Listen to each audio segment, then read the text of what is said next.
साक्री नगराध्यक्ष, उपनगराध्यक्ष व स्वीकृत नगरसेवकांचा राजीनामा, उषाताई पवार यांचा मार्ग मोकळा.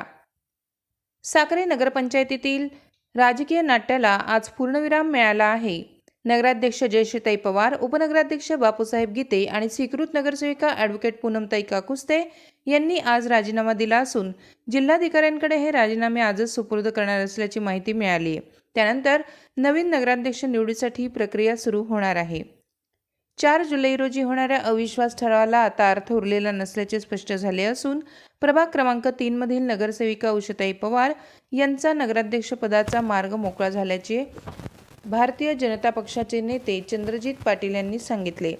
या राजीनाम्याची प्रक्रिया मुंबई येथील चित्रकूट निवासस्थानी प्रदेशाध्यक्ष तथा महसूल मंत्री चंद्रकांत बावनकुळे आणि ज्येष्ठ नेते आमदार अमरीशभाई पटेल, महामंत्री विजय चौधरी, आमदार अनुप भैया अग्रवाल, आमदार जयकुमार रावल यांच्या उपस्थितीत पार पडली. यावेळी भारतीय जनता पार्टीचे सर्व नगरसेवक उपस्थित होते. पक्षाबाबत पसरवण्यात आलेल्या अफवांवरही स्पष्टता देण्यात आली असल्याचेही चंद्रजीत पाटील यांनी नमूद केले. राजीनाम्यांमुळे प्रशासनावर असलेला दबाव आणि व्यापाऱ्यांमधील संभ्रम दूर झाला असून शहरात पुन्हा स्थैर्य निर्माण होईल अशी अपेक्षा व्यक्त होत आहे. उपनगराध्यक्षपदासाठी पक्षश्रेष्ठी लवकरच नाव सुचवतील अशी माहिती मिळाली आहे. मीडिया लाईव्हसाठी रफिक शेख, साक्री, धुळे.